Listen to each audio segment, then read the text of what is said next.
त्या ठिकाणी आई किंवा पारंपरिक अशा सर्व प्रकारचे भोग जरी आपल्याला प्राप्त झाले तरी जर अंतःकरणामध्ये त्याच्या भोगाची इच्छा नसेल तरच अनुकूल विषय प्राप्त झाले तरीसुद्धा परत ते विषय भोगावे असे अंतःकरणात वाटत नाही.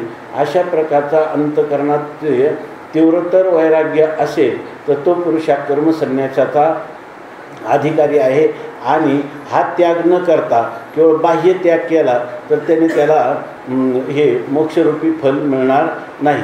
म्हणजे बाह्य त्यागाबरोबरच त्यांना आपण कालच पाहिलं की संन्यास तो त्याग संकल्पाचा. त्याच्या अंतःकरणात आई किंवा पारलौकिक भोगाविषयी कोणत्याही प्रकारचा संकल्पसुद्धा उत्पन्न होत नाही.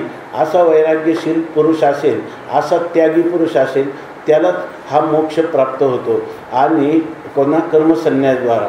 आणि जो पुरुष कर्मयोगाचं अनुष्ठान करतो त्या कर्मयोगाचं अनुष्ठान करीत असला तरीसुद्धा त्याने जर त्या कर्मफलाचा पूर्णपणे त्याग करत असेल तर असं इथं कर्मफल त्याग हे कर्मयोगामध्ये आणि त्या ठिकाणी संकल्प त्याग आहे. पण दोन्हीकडेही त्याग हा शब्द जो आहे दोन्हीकडे सारखाच आहे. त्याग हा खरा दोन्हीही योगांचा आत्मा आहे. आणि त्या दृष्टीनं जर पाहिलं तर एखादा पुरुष कर्मयोगात असला परंतु ते कर्मयोगाचं अनुष्ठान वेदाच्या मनोगताप्रमाणे तो जर करीत असेल तर तो बाहेरून संन्यासी नसला तरी तो संन्यासीच आहे. कशावरून तर भगवान सांगतात नेहास नित्य संन्यासी यो न द्वेष्टी न कांक्षती निर्द्वंद्वो ही महाभाव सुखम बंधात प्रमुच्यते.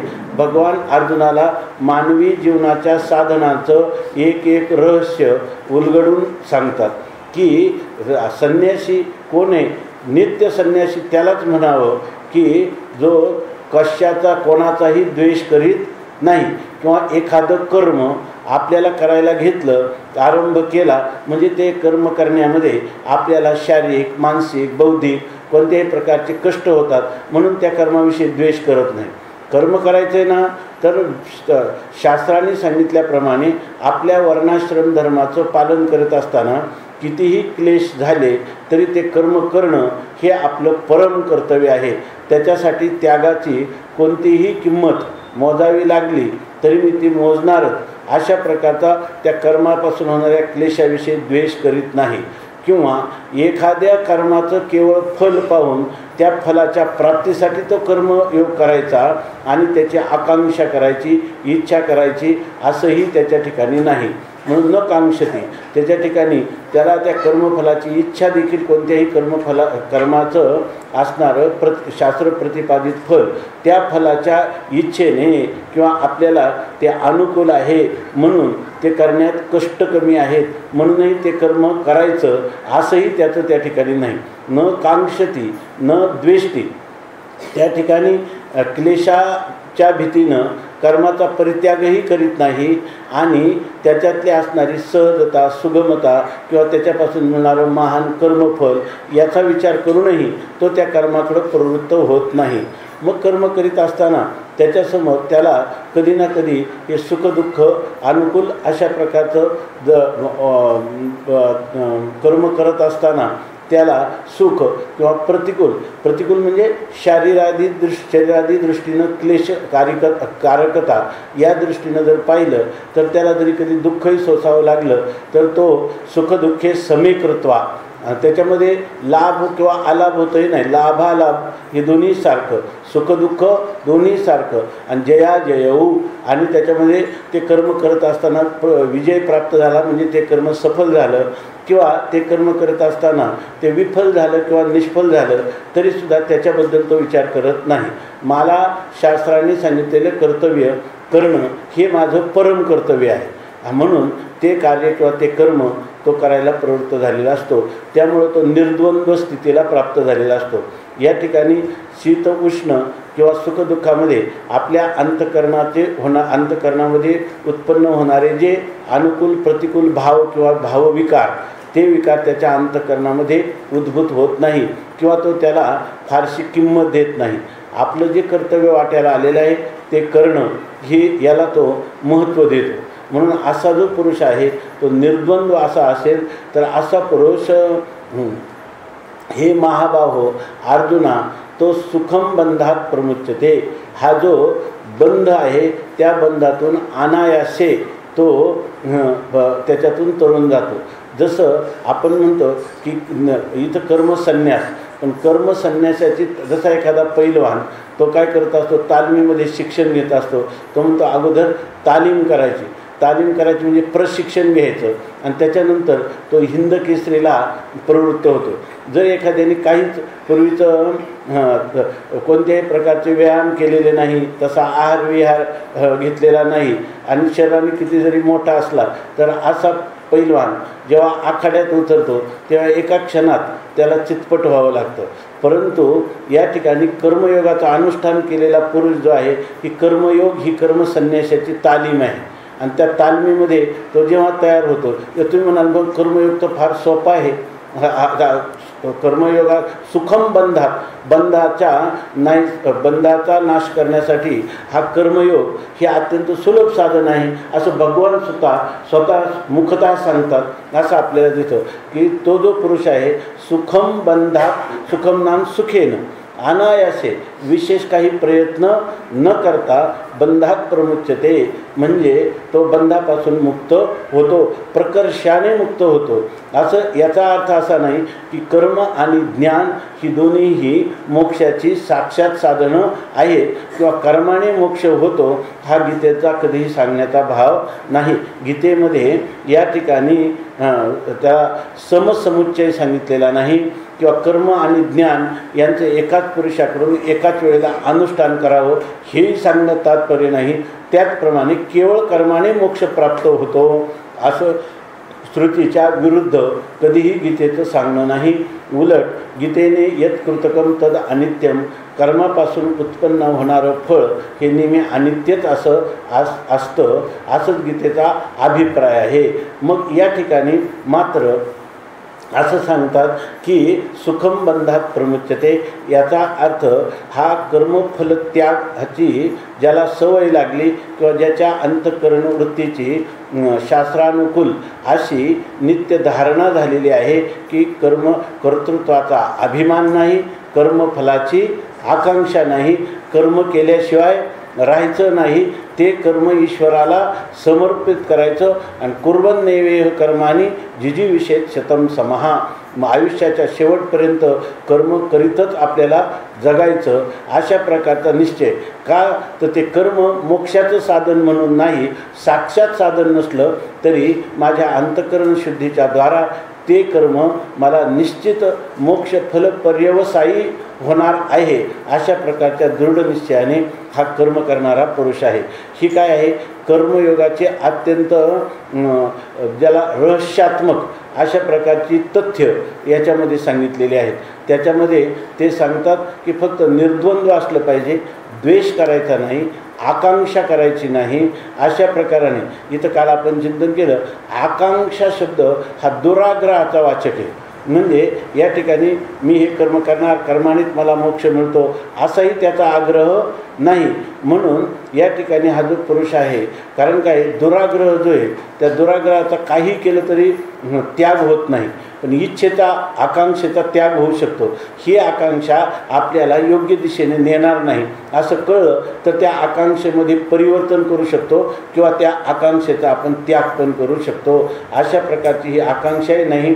आणि कर्म करताना सुखदुःख यांचं भान ठेवून ते कर्म करणं असाही त्या ठिकाणी प्रकार नाही. तर त्या ठिकाणी द्वंद्वामध्ये तितिक्षु सहनम सर्व द्वंद्वानाम सहनम सर्व दुःखानां अप्रतिकारपूर्वकम, त्या दुःखांचा कोणताही प्रतिकार न करता ती दुःख सहन करायची आणि ते कर्म मात्र करायचं. अशा प्रकारचा जो पुरुष आहे तर त्याला ही कर्मयोग ही काय आहे, त्याला प्रात्यक्षिक आहे आणि त्या प्रात्यक्षिक त्याने वारंवार जीवनभर केल्यामुळं त्या पुरुषाच्या जीवनामध्ये त्याला खऱ्या अर्थाने त्यागाचं शिक्षण मिळालेलं आहे. आता या ठिकाणी कर्मफल त्याग करत होता, आता त्याला काय कर्मफलाचा त्याग करत होता. त्याच्यापेक्षा थोडासा सूक्ष्म त्याग जर कोणता असेल तर कर्मविषयक म्हणजे कर्तृत्व मद आणि फलास्वाद याविषयी असणारे जे संकल्प आहे त्या संकल्पाचा तो सहजच त्याग करतो आणि मोक्ष सिंहासनावर त्याला आरूढ होण्याची सहज योग्यता येते. आणि म्हणून म्हटलेलं आहे की सुखम बंधात प्रमुच्यते. आपण याच्यामधील ओव्या पाहिल्या की ज्ञानोबा सांगतात त्याला एखाद्या गोष्टीला कर्मयोगाचा अनुष्ठान करत असताना मुकावं लागलं किंवा म्हणजे ते फल त्याला प्राप्त झालं नाही तर त्याची सुद्धा तो आठवण करत नाही, किंवा त्या पुरुषाला एखादी वस्तू प्राप्त झाली नाही म्हणून तिची आकांक्षा आहे की मला प्राप्तच झाली पाहिजे, हे फल मला प्राप्त झाले नाही तर माझ्या जीवनात काही स्वारस्य राहणार नाही अशीही तो भावना करत नाही. आणि त्याचं जे अंतःकरण आहे मेरू पर्वताप्रमाणे निश्चळ अशा प्रकारचं राहतं. त्याच्या मस्तिष्कामध्ये एकच विचार प्रबल आहे की मी माझं कर्तव्य योग्य दृष्टीनं करीत आहे. त्या कर्तव्य करण्यामध्ये माझ्याकडून कोणत्याही प्रकारचं या ठिकाणी कसूर होत नाही अशा रीतीनं त्याच्या अंतःकरणाच्या वृत्तीमध्ये चढढळ होत नाही. मेरू पर्वताप्रमाणे ते अंतःकरण अत्यंत निश्चल अविचलित असं राहतं. आणि याचं महत्त्वाची गोष्ट सांगितली बघा. ज्ञानोबा ना तुम्हाला प्रक्रिया खंडन मंडन याच्यामध्ये ज्ञानोबा जास्त आपल्याला बुद्धीला श्रम देत नाही. बुद्धीचा श्रमाचा परिहार जेणेकरून होईल आणि सुगमतेने आपल्याला आपल्या गंतव्य प्राप्तव्य ध्येयस्थानाकडं कसं जाता येईल यासाठी ज्ञानोबा कोणतंही प्रकरण चालू असलं तरी त्याच्यामध्ये वस्तुनिष्ठतेला आणि स्वानुभूतीला अधिक महत्त्व देऊन आपल्याला सुलभ रीतीनं ही ज्ञानेश्वरीच्या द्वारा गीतेचा आशय आपल्या बुद्धीवर आरूढ करतात किंवा तो आपल्या हृदयामध्ये स्थानापन्न करून देतात. तर त्याच्यामध्ये ज्ञानोबा सांगतात की हा जो कर्मयोग आहे तर हा कर्मयोग अशा प्रकारचा आहे की जर एखाद्या मनुष्याला खरा संन्यास काय आहे ज्याच्यामध्ये मी माझी ऐशी आठवण विसरले दयाचे अंतःकरण पार्था तो संन्यासी जाणं निरंतर. जो निरंतर संन्यास कोणता आहे ज्याला मी आणि माझं म्हणजे अहंता आणि ममता ह्या ज्या दोन गोष्टी आहे मनुष्याच्या जीवनामध्ये तर ह्या जर पूर्णपणे निवृत्त झाल्या, ज्याला देहधारी मी कोणी जीव आहे तर या ठिकाणी अशा प्रकारची धारणेचा ज्यांनी त्याग केलेला आहे आणि ह्या देहासंबंधाने असणारे हे माझे आहेत अशा प्रकारचा भ्रमाचाही त्यांनी त्याग केला आहे. आता हे कोणाचं लक्षण आहे? हे लक्षण आहे ज्ञानवान पुरुषाचं. ज्ञानवान पुरुषाचं लक्षण आहे.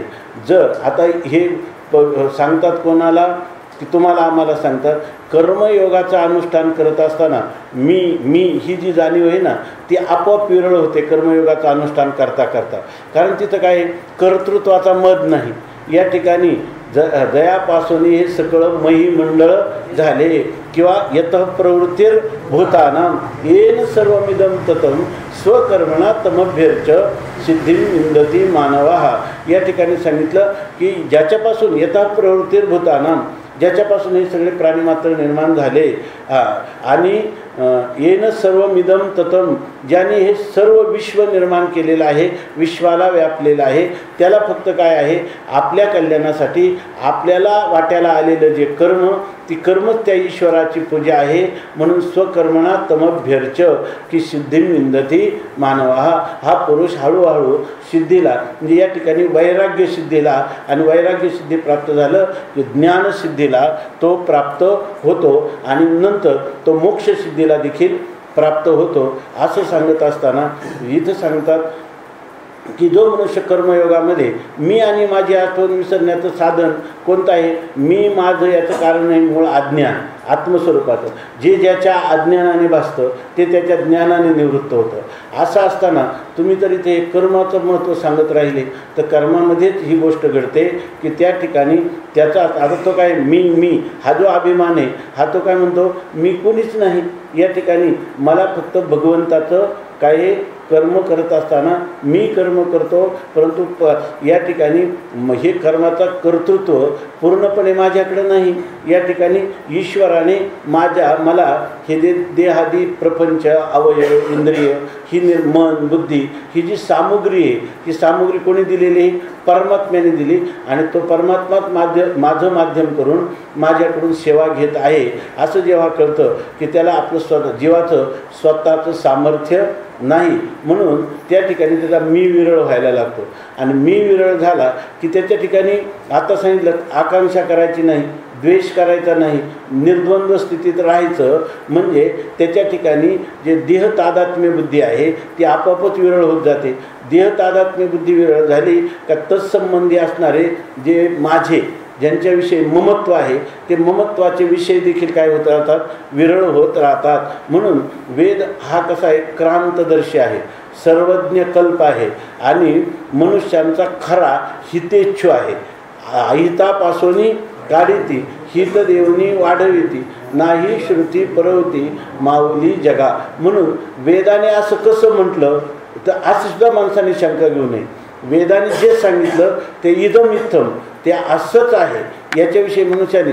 आणि जोपर्यंत मनुष्य जर या ठिकाणी परवा मला वाटतं महाराजांनी सांगितलं होतं की तो कोण कुमारील भट्ट फक्त म्हटला यदि वेदा प्रमाणम शिव, जर वेद प्रमाण असेल तर, वेद प्रमाण असेल तर म्हटल्यामुळं त्यांनी मोठ्या कड्यावरून उडी मारली तरीसुद्धा तो जसा तसा उभा राहिला. फक्त काय झाला, एक कुठंतरी धक्का बसला आणि त्याचा एक डोळा गेला, एवढाच परिणाम झाला.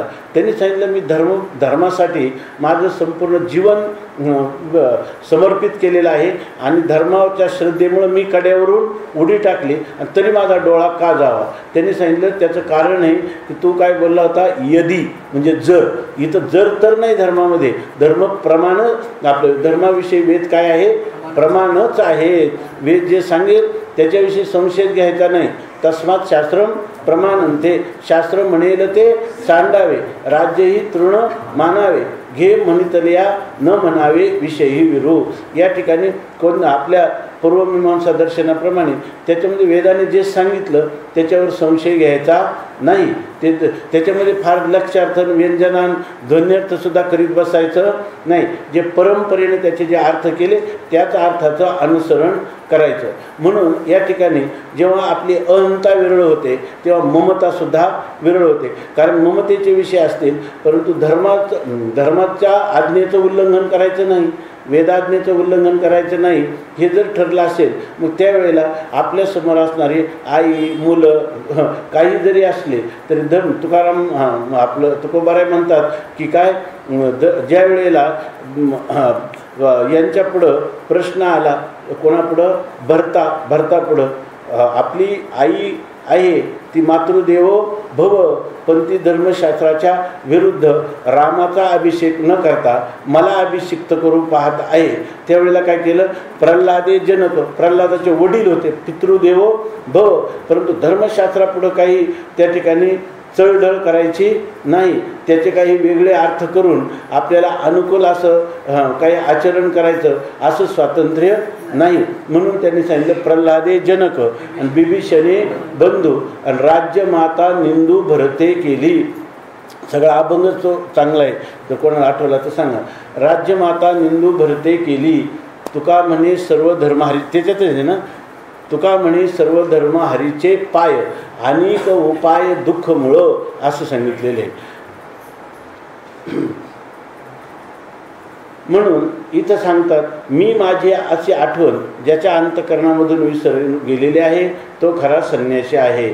आपल्या जीवनामध्ये आपला कर्मयोग असो किंवा संन्यास असो, आपली जर योग्य दिशेने वाटचाल असली तर त्याच्यामध्ये आपलं मी आणि माझं याच्याविषयी अंतःकरणात असणारं जे काही दृढता आहे तर त्या दृढता कशी हळूहळू तिचा लय होत आहे किंवा तिचा ती कशी क्षीण होत आहे, तर आपली वाटचाल फलबलकल्प्य योग्य दिशेने चाललेली आहे असं सांगतात. आणि ते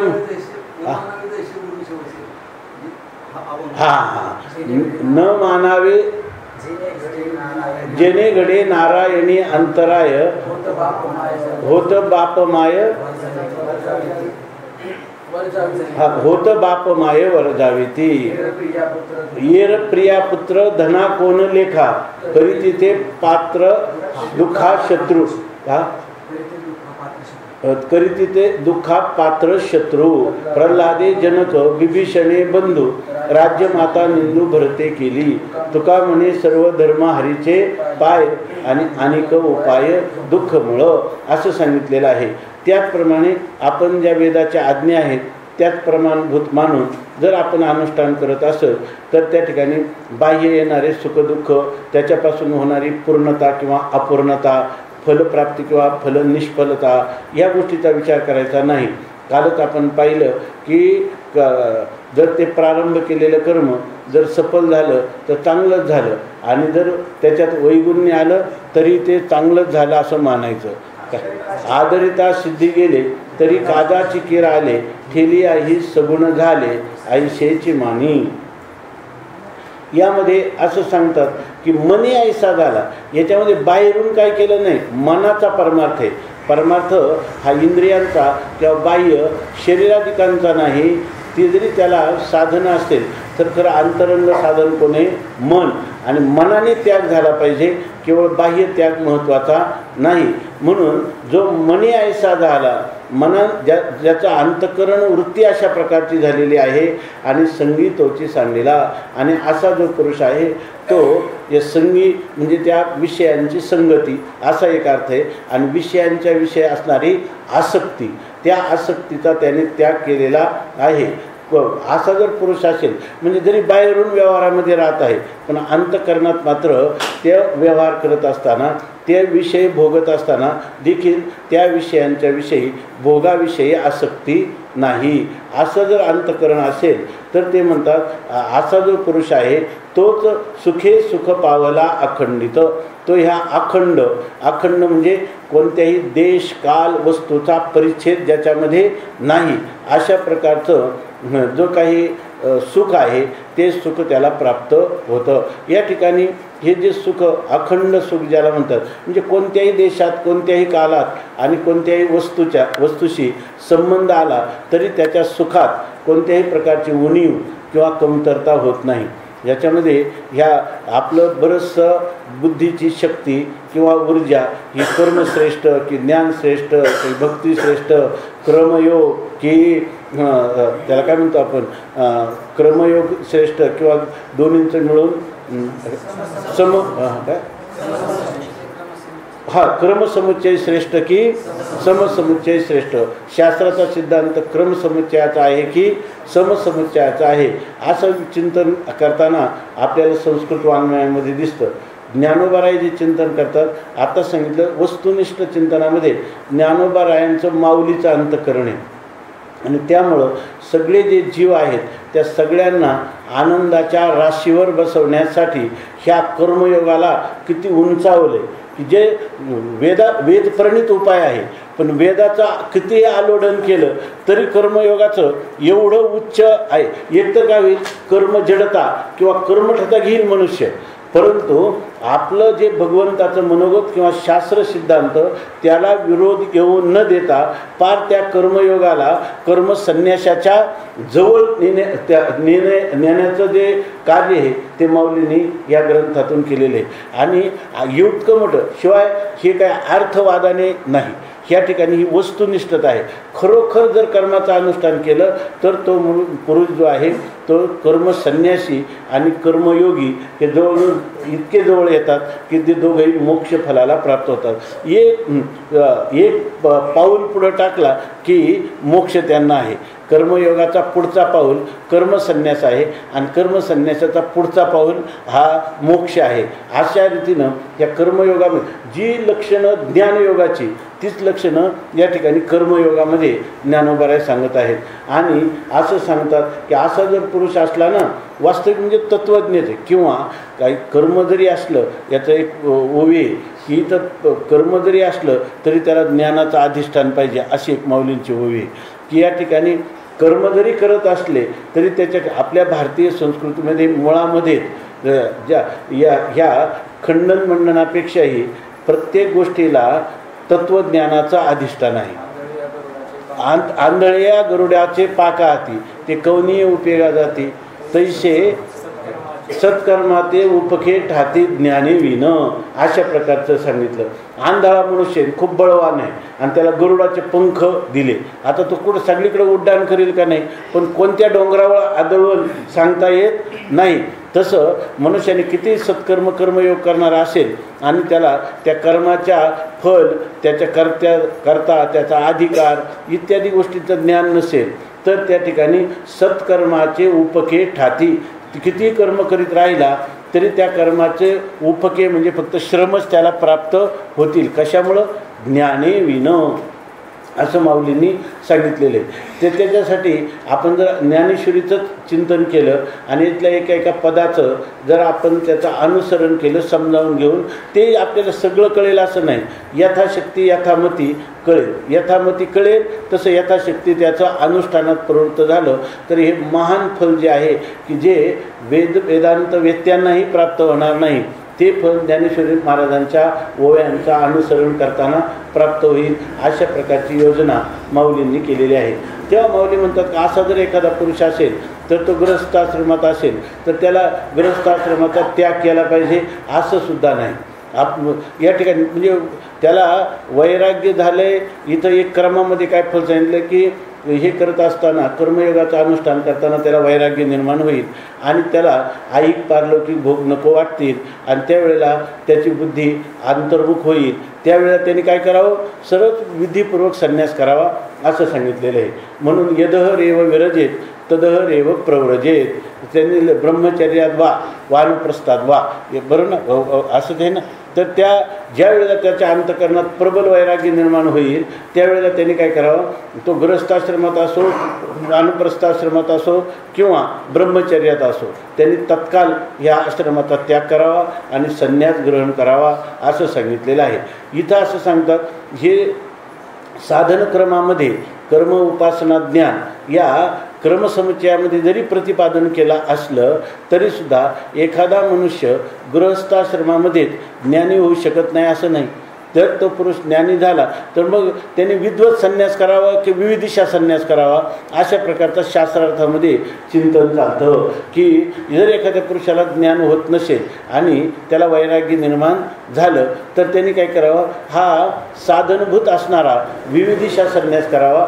ज्ञानप्राप्तीसाठी त्यांनी सर्व कर्मांचा विधीपूर्वक परित्याग करावा. नंतर संन्यास श्रवणम कुर्यात. संन्यास घेऊन त्याने श्रवण मनन निधिध्यासन ह्या अंतरंग साधनाचा अवलंब करावा असं सांगितलेलं आहे.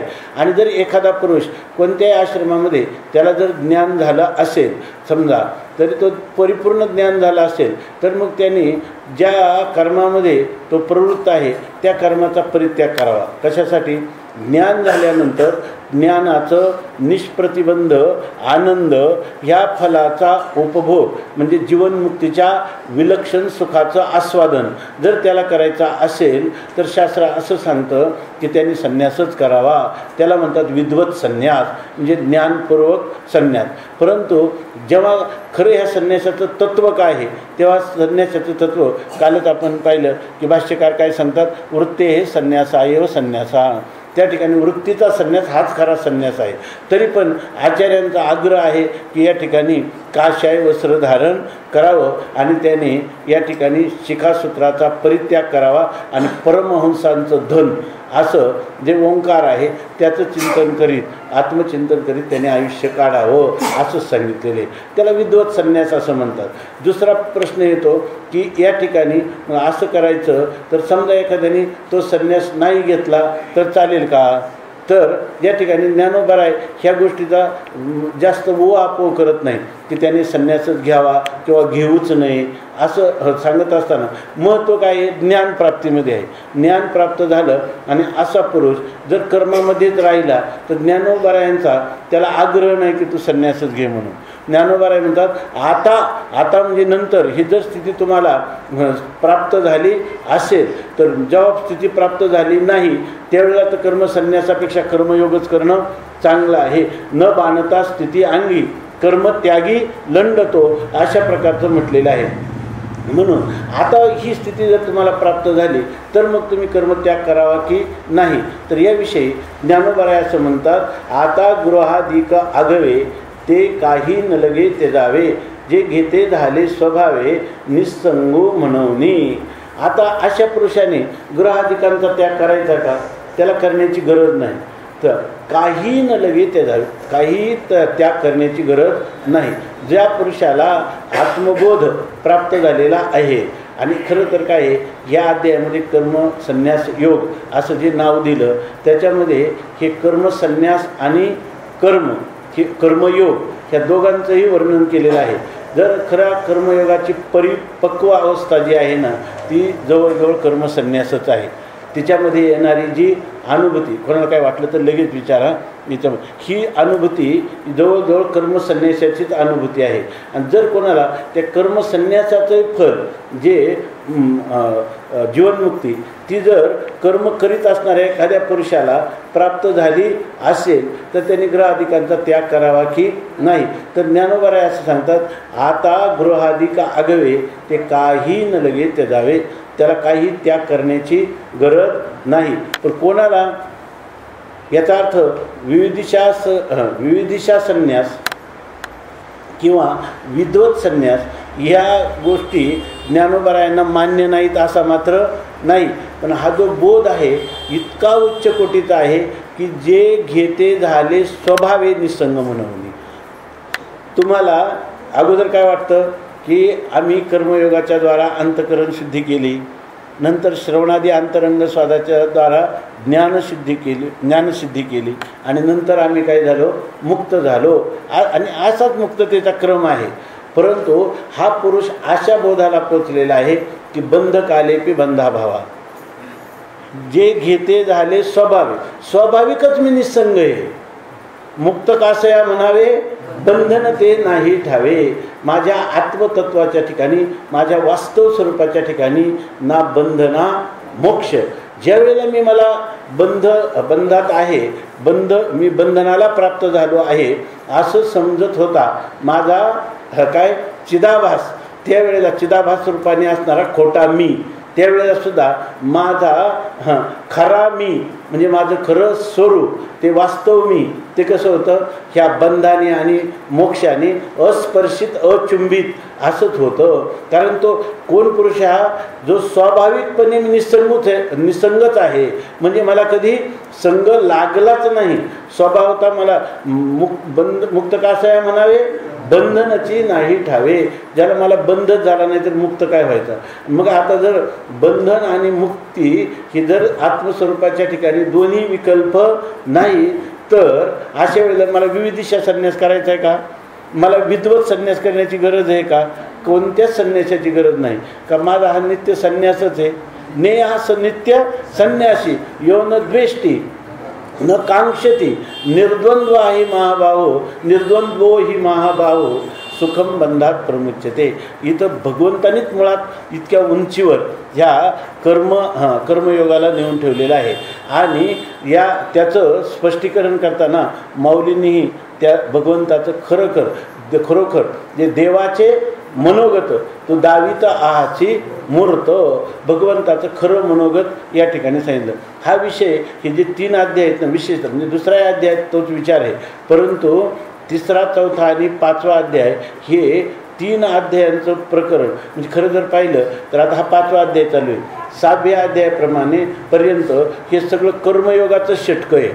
हे प्रथम षटक जे आहे हे कर्मयोगाचंच मानलेलं आहे. द्वितीय षटक उपासना सांगितले आणि तृतीय षटक ज्ञानयोग असं सांगितलेलं आहे. आता हे पाहत असताना आपल्याला इथं कर्मयोग दिसतो का, ज्ञानयोग दिसतात का, दोन्ही दिसतात, दोन्हींचं सुद्धा दिसतं. बरं, दोन्हींचं अधिकारी स्वरूपाने फलासहित त्याचं स्पष्टीकरण माऊलीने केलं आहे की नाही, सगळ्यांचं स्पष्टीकरण केलेलं आहे. आता आपला हा जो वारकरी संप्रदाय आहे याच्यामध्ये बाह्य त्यागाला काहीच महत्त्व नाही, आभ्यंतर त्यागाला महत्त्व आहे. त्यामुळं या ठिकाणी जर तुम्हाला तो आभ्यंतर त्याग घडला, आणि आभ्यंतर त्याग म्हणजे कोणता आहे, न द्वेष्टी न कांक्षती निर्द्वंद्वाहा या स्थितीला प्राप्त झालं, तिथं तरी काय ज्ञानामृतेन तृप्तस्य कृतकृत्यस्य योगिनः नैवास्ति किंचित कर्तव्यम आस्तिचे न सतत्ववित। या ठिकाणी वेदांनी किंवा गीतेने किंवा ज्ञानोबरायांनी याचा अर्थ केवळ कर्मानेच मोक्ष मिळतो, ज्ञानाने मोक्ष मिळतच नाही असं काही पूर्वपक्ष उत्तरपक्ष सांगण्यात तात्पर्य नाही। परंतु या ठिकाणी ह्या प्रकारचा जो कर्मयोग आहे ह्या निष्काम कर्मयोगाचे ह्या विश्वातील मानव मात्र हे संख्येने अधिक अधिकारी आहेत, म्हणून त्यांना कर्मयोगाचा निर्वाळा त्याने दिले ना, भार आचुंबितो ये फळा, अशा प्रकारचा ज्याचा भरभरून फल त्यांना मिळेल आणि खरं फल मिळेल अशा दृष्टीनं या कर्मयोगाचं महत्त्व, या कर्मकांडाचं असणारं जे हे प्रथम षटक आहे याच्यामध्ये भगवंताने अतिशय चांगल्या प्रकाराने त्याचं महत्त्व ठेवून आपलं प्रतिपादन केलेलं आहे आणि ज्ञानेश्वर महाराजांनी देखील त्याचंच अनुसरण करीत सांगितलेलं आहे। बाह्य संन्यासाला काहीही महत्त्व नाही, स्वभावाने निसंग आपण म्हणून घेतलं पाहिजे म्हणजे झालं पाहिजे असं सांगतात। ते सांगतात की याचं कारण सांगतात, देखे अग्नी विझोनी जाय मग जे राखोंडी केवळ होय ते कापुसे गिवसोये दयापरी। आता एखादा मनुष्य कर्मयोगात आचरण करतो आणि एखादी कर्मसन्यास केलेला आहे, परंतु खरं मनुष्याला अपेक्षित असणारे त्याची जे अंतःकरणाची स्थिती आहे ती कशी असली पाहिजे ते सांगतात। बाहेरून त्यांनी कर्मयोगाचं अनुष्ठान करतो का कर्मसन्यास करतो। आपण काल परवाच उदाहरण पाहिलं कोणाचं, वाचस्पती मिश्रांचं। वाचस्पती मिश्रा ग्रस्ती होते आणि आजही संन्यासी संप्रदायात सगळे लोक काय करतात, भामती निबंधाचं चिंतन करतात। याचं कारण काय आहे, ब्रह्मसूत्राचा अर्थ कळण्यासाठी त्या कोणाचं वाचस्पती मिश्रांचं सहाय्य होतं। संन्यास घेतला होता का त्यांनी? संन्यास घेतलेला नाही, ते ग्रस्ती आचार्य पण आचार्य। तर तसं या ठिकाणी कारण का, तर ते कर्म करत असताना ते ह्या बोधाला प्राप्त झालेले ग्रस्त आहेत, म्हणजे ते त्याला काय म्हणायचं, नावाला ग्रस्ती असायला काय आहेत, संन्यासीच आहेत अशी जे लोक आहेत। तर कोणती अशी स्थिती त्यांनी मिळवली की जवळजवळ त्यांचा कर्मयोग हा कर्मसन्यासाला कारण काय आपली पारंपरिक पद्धती आणि दोन्ही मार्ग सांगितलेले म्हणून जवळजवळ असं म्हणायचं। वास्तविक काय दोन्ही फलाच्या दृष्टीनं तर एकच आहे असं पुढं सांगणार आहेत। देखे त्यासाठी सांगतात, देखे अग्नी विझोनी जाय मग जे राखोंडी केवळ होय तैते कापुसे गिवसोये जयापरी। तैसा असते नि उपाधी नाकळी जे तो कर्म बंधी जयाचे बुद्धी संकल्पो नाही। देखे हे अर्जुना तूच पहा बरं, कसं माणसाच्या जीवनाची अंतःकरणाची वृत्ती कशी असावी, निष्काम कर्मयोगाचं अनुष्ठान करणारा पुरुष त्याची वृत्ती कशी असावी किंवा कशी असते। मग तुम्हाला असं वाटेल इतका भ्रम होईल हे तर संन्यासाचं लक्षण चाललंय असं वाटेल, इतकं त्यांची वृत्ती सारखी असते। तर ते सांगतात अग्नी विझोनी जाय, आपला एखाद्या अग्नीचा निखारा आहे आणि तो विझून गेला, विझून गेल्यावर काय होतं त्याचं, मग जे राखोंडी केवळ होय, मग खाली काय राहते, केवळ राखोंडी राहते। आणि मग ती राखोंडी दुसऱ्याला जाळू शकते का? नाही, ती राखोंडी जी आहे ती केवळ राखोंडीच राहते, राखच राहते। आता त्याच्या ठिकाणी अग्नीचे कोणते गुणधर्म आहे, कोणतेच गुणधर्म नाही। तरी त्यावेळेला ती वास्तविक अग्नी सगळ्याला जाळणार आहे, परंतु जेव्हा तो विझून जातो त्यावेळेला त्याचं राखोंडीत रूपांतर होतं। त्यावेळेला ती राख कापुसे गिवसोये दयापरी, ती जर कापसाने जरी घ्यायची म्हणलं, वास्तविक अग्नी स्वरूपात असताना कापूस चालला असता का त्याला गोळा करायला, परंतु आता मात्र कापसाने सुद्धा ती गोळा करता येते। तर असं सांगतात ते कापुसे गिवसोये दयापरी, कापसाने ती आपल्याला तिच्यावर झाकण पण टाकता येतं, तिला गोळा पण करता येतं असं सांगतात। आता हा दृष्टांत कशासाठी सांगितला, करमणुकीसाठी सांगितला। तर ते सांगतात तैसा असतेने उपाधी, हा दृष्टांत काय आपल्याला माहीत नाही का धरून, तर हा सिद्धांतासाठी सांगितला की तैसा असतेने उपाधी नाकळी जे तो कर्मबंधी जयाचे बुद्धी संकल्पो नाही। तैसा त्याप्रमाणे असतेने उपाधी असलेला उपाधीनं, नाकळी जे तो कर्मबंधी त्या ठिकाणी तो कर्म करतो, कर्म करत असताना कोणतं तरी उपाधी केल्याशिवाय त्याला अंतःकरणाची उपाधी आहे की नाही, इंद्रिय देहादिकांची उपाधी आहे की नाही, सगळ्या उपाधीनं युक्त असलं.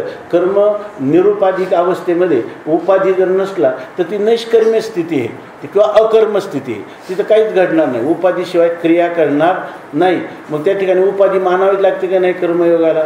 असतेनी उपाधी, म्हणजे उपाधी असतेनी, ते कर्म करण्याचं साधन ते उपाधी त्याच्या ठिकाणी आहे. परंतु तो कर्मबंधी नाकळी जे, मग जर त्या ठिकाणी शरीर उपाधी आहे तर त्या ठिकाणी तो जो आपला सिद्धांत आहे, जो ज्या कर्माचा करता आहे तो त्या कर्माच्या फलाचा भोगता अवश्य होणार, असा कर्मविपाकाचा सिद्धांत आहे. परंतु ह्या सिद्धांताला हा पुरुष काय आहे? अपवाद आहे. त्याचं कारण असं आहे की तो जे कर्म करतो ते कर्म ज्या उपाधीने करतो, ते कर्म ज्या उपाधीनं होतं तर त्या उपाधी मी नाही आणि उपाधी माझी नाही. कारण माझं मागं सांगितलं, मी माझी आयुष्य आठवण. कर्मबंधन कोणाला करतं? ज्याच्या ठिकाणी अहंता, कर्तृत्वाचा अभिमान आहे आणि फलाची इच्छा आहे. हे शरीर मी आहे किंवा माझं आहे. आणि हा पुरुष काय केला आहे? मी आणि माझे याची आठवणच विसरले. अगदी सांगितलं ना, मी माझे आईशी आठवण विसरले दयाचे अंतकरण. असा जो पुरुष आहे त्या पुरुषाने जरी तो उपाधीमध्ये असला, उपाधीच्या द्वारा कर्म करीत असला तरी कर्मबंधी नाकळीजे. जो म्हणेल मी कर्माचा करता तो त्या कर्मफलाचा काय होईल? भोगता. बरोबर आहे ना? कोणत्याही रीतीनं याचं तर असं स्वरूप आहे, ते कर्म करीत असताना पाप पुण्य जवळच, त्या उपाधी जवळ असतानाच कर्म करतो तिथं जवळच पाप आणि पुण्य निर्माण होतात. परंतु ती पाप पुण्याचा करता मी आहे आणि त्याच्या फलाचा भोगता आहे असं त्याच्या स्वप्नात देखील येत नाही. का? त्याचं कर्तव्यच नाही. शास्त्राच्या आज्ञेप्रमाणे कर्म करणं कर्तव्य आहे एवढंच आम्हाला माहीत आहे, दुसरं काही माहीतच नाही. त्यामुळे ह्या कर्माचा मी करता आहे आणि ह्या कर्मफलाचा भोगता आहे, हे जी गोष्ट आहे ही याच्या गावीच नाही. आणि त्यामुळं असा जो पुरुष आहे असतेनी उपाधी, जरी तो उपाधीमध्ये असला तरी तो कर्मबंधी नाकळीजे.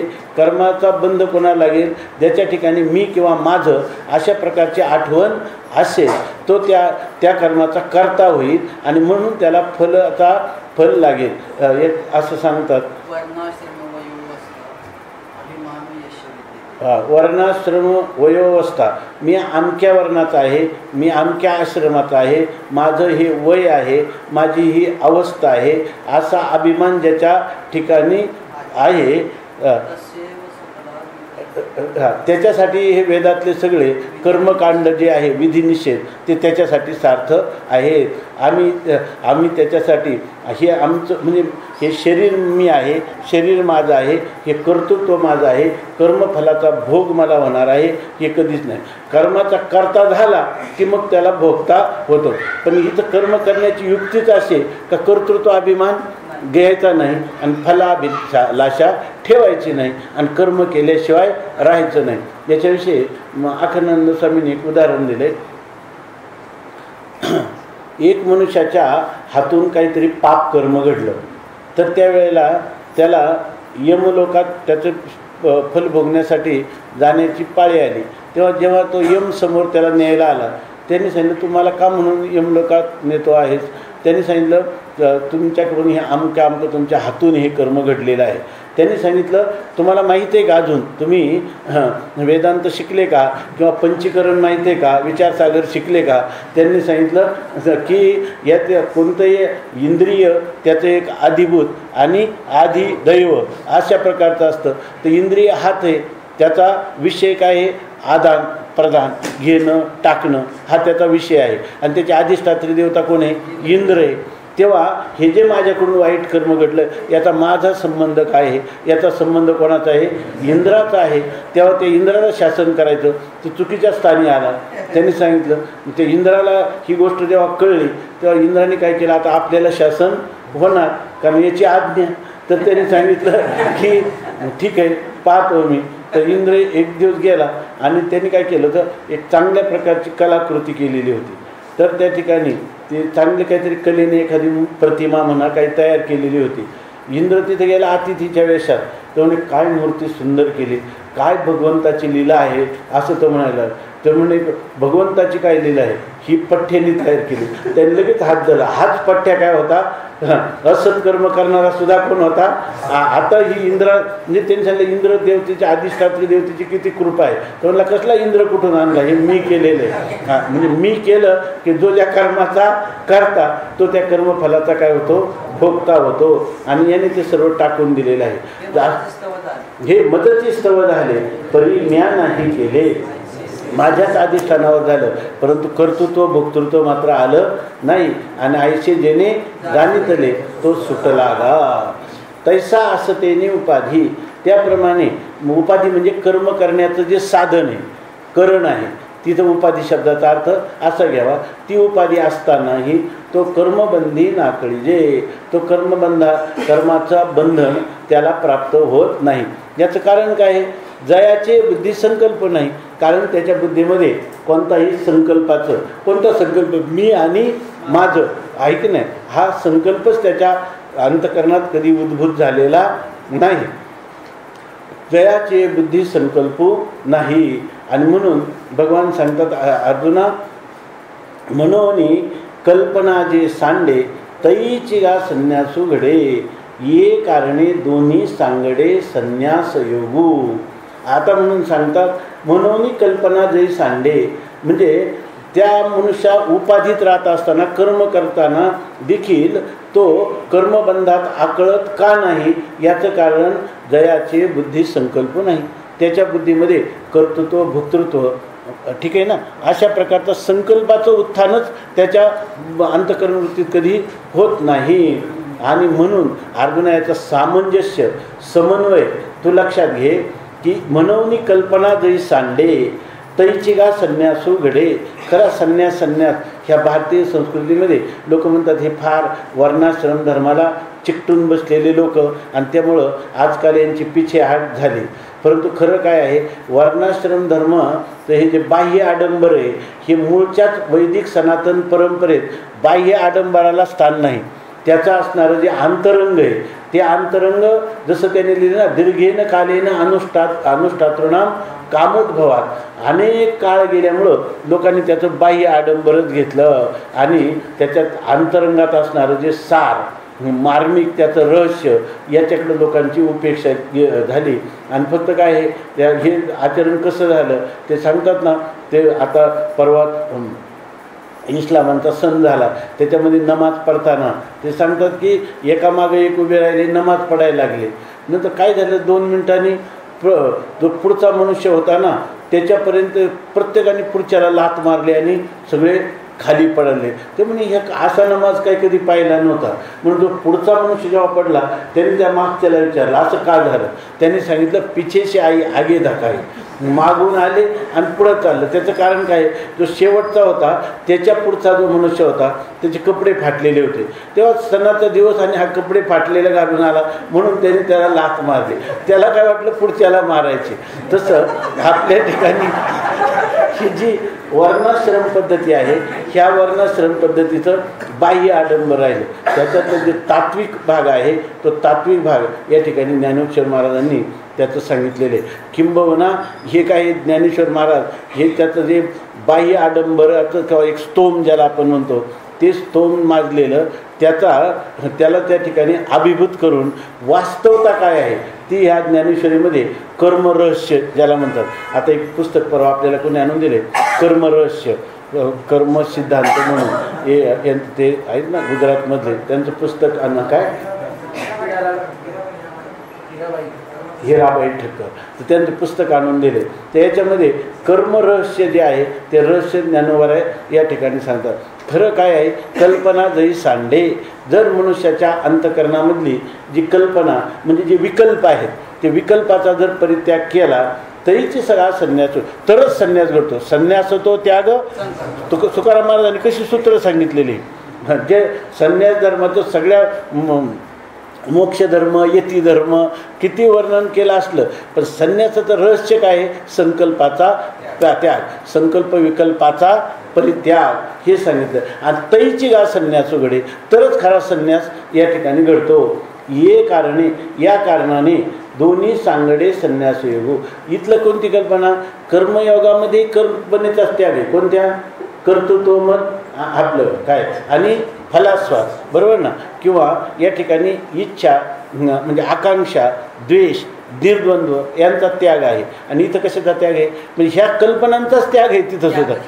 ह्या ज्या कल्पना आहेत असंच कळून घेतलं तरच आपण त्याचा परित्याग करू शकतो.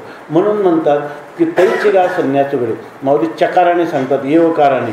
या ठिकाणी केवळ बाह्य संन्यास नाही, ज्या वेळेला कल्पना जरी सांडे, कल्पनाचा जेव्हा त्याग होईल आणि याच्यानंतरही बारकाईने करायचं म्हणजे असं आहे खरं. बघा, जेव्हा आपण कल्पनेला सांडतो असं नाही, कल्पना जरी सांडे, कल्पना स्वतः होऊन आपला जेव्हा त्याग करते त्या अंतःकरणावर तैचिगा संन्यास उघडे. म्हणजे इतका स्वाभाविक हा संन्यास आहे. आणि त्यागाच आहे. म्हणजे कल्पनाच नाही म्हणलं, कल्पनेचाच त्याग करायचा याचा आणि हा त्याग होईल तेव्हाच खऱ्या अर्थाने हा संन्यास उघडे. नाही तर तो काय आहे? संन्यास नाही, तो संन्यासाचं सोंग आहे. त्याच्या ठिकाणी संन्यास तेव्हा घडला की ज्या वेळेला विकल्पाचा त्याग होईल. आणि या रीतीनं जर पाहिलं तर ये कारणे दोन्ही सांगडे संन्यास योगू. या कारणाने, ह्या तत्वाने जर आपण त्याच्याकडे पाहायला गेलं तर संन्यास श्रेष्ठ का कर्म संन्यास श्रेष्ठ का कर्म योग श्रेष्ठ? माऊली म्हणतात दोन्ही सांगडे, दोन्ही समानच आहेत. संन्यास आणि योग हे दोन्ही दोन्ही काय आहेत? सारखेच आहेत. कालच आपण त्याच्यासाठी उदाहरण पाहिलं की त्या संन्याशाने सर्व राज्याचा परित्याग करून तो निघूनच गेला. हा खरा काय आहे? कर्म संन्यास या ठिकाणी आहे. आणि ज्या कर्मयोग कोणता आहे खरा? ज्या पक्षांनी आपलं जीव त्या आकटीमध्ये पिलं पती पत्नी यांनी दिला अतिथी देवो भव सिद्ध करण्यासाठी, मग त्या कोणाचा श्रेष्ठ आहे? का दोघांचे त्यागच आहे? का त्याग हाच परमात्म्याचा आत्मा आहे? जर त्याग न करता या ठिकाणी मनुष्याने बाह्य कर्मयोगाचं अनुष्ठान करू किंवा बाह्य कर्म संन्यासाचं अनुष्ठान करू, हे त्याचं सर्व नाटक आहे, सोंग आहे, बहिरंग आहे. त्याच्यामधून त्याला प्राप्ती कही न घडे संन्यासाची, त्याला खरी संन्यासाची प्राप्तीच होणार नाही. असं माऊलींनी हे सांगत असताना असं धारदार नाही सांगितलं. त्याच्या ठिकाणी ही परवा एक चिंतन वाचलं होतं निसर्गदत्त महाराजांचं, पण मला आता ते काही चांगलं सांगता येत नाही. ते म्हणतात की आमच्या निसर्गदत्त महाराजांची जी दुधारी तलवार आहे, बरोबर ना, त्या दुधारी तलवारीतून कोणीच न वाचो. तशी ही माऊलींची काय आहे? दुधारी तलवार आहे कर्मसन्यास आणि याच्यातून कोणीच न वाचो. म्हणजे कर्मसन्यास असला तरी योग्यच हो, कर्मयोग असला तरी योग्यच हो. आणि त्याच्या पुढं जाऊन त्यांनी सांगितलं ते ह्या दृष्टीने, आता मागे गेले ना, जे घेते झाले स्वभावे निसंगू म्हणून. आणि ते म्हणतात की खरं कोणालाच या दुधारी तलवारीमध्ये मरण्याचा प्रसंग न येऊ. आलं लक्षामध्ये? या दुधारी तलवारीतून कोणालाही मरण्याचा, अगोदर काय म्हणतात? कोणीच वाचू नये. म्हणजे सगळ्यांनी याचा अनुभूती घ्यावी ह्याप्रमाणे. पण खरं यांनी याप्रमाणे अनुभूती घेतली तरच ते सच्चिदानंद स्वरूप आहे का अगोदरचेच मूळचे आहे की नाही. म्हणून यांचे किती जरी सांगितलं कर्म संन्यास आणि कर्मयोग, तरी याच्यामधून याचा बळी कोणीही न हो. म्हणजे अरे तो काय म्हणायला पाहिजे? काय कर्म संन्यासन तुम्ही करा घटापटा, नका जाऊ वाटा आमुच्या, कारण घेते झाले स्वभावे निसंगू म्हणून. आम्ही काय आहोत? असंग निर्विकार नित्य बुद्ध मुक्त स्वभाववान अशा प्रकारचं देशकाल वस्तू विवर्जित असं काय त्याला म्हणतो निष्कल निरंजन सच्चिदानंद स्वरूप आम्ही आहोत. असं जर म्हटलं तर या ठिकाणी काय आहे? त्या दुधारी तलवारीचा तो लक्ष्य होईल का? लक्ष्य का तो वाचणार त्याच्यातून? का वाचलाच पाहिजे? वाचलेलाच आहे की नाही. त्यामुळे त्याला मरणाचं त्याच्यापासून कोणतीही प्रकारची भीती नाही. आता मग हे दोन वाक्य विरोधी कसं काय झाले? तर हे आपण त्याला काय म्हणतो? अधिकार परत्वे. ज्या लोकांनी शास्त्राचा आश्रय घेऊन आपल्या जीवनाची वाटचाल केली त्यांच्यासाठी कर्म संन्यास कर्मयोग आहेत. आणि वाटचाल पूर्ण झाली तेव्हा त्यांना काय बंधक आलेपी बंदा भावा असा जेव्हा निश्चय होईल त्यावेळेला ते काय झाले, घेते झाले स्वभावे निसंग म्हणून. त्यावेळेला त्यांना त्या दुधारी तलवारीचा काय उपयोग, दोन्हीचाही उपयोग नाही. आणि ह्या स्थितीला प्राप्त होण्यासाठी कधीतरी ह्या तलवारीनं मेलच पाहिजे, आहे की नाही. जर ठार झालं तरच तो काय होईल, ह्याच्यातून वाचेल, अन्यथा वाचणार नाही. ही गोष्ट तेवढी सत्य आहे की नाही. पुंडलिक वरदा हरिविठ्ठल श्री ज्ञानदेव तुकाराम ज्ञानेश्वर महाराज की जय.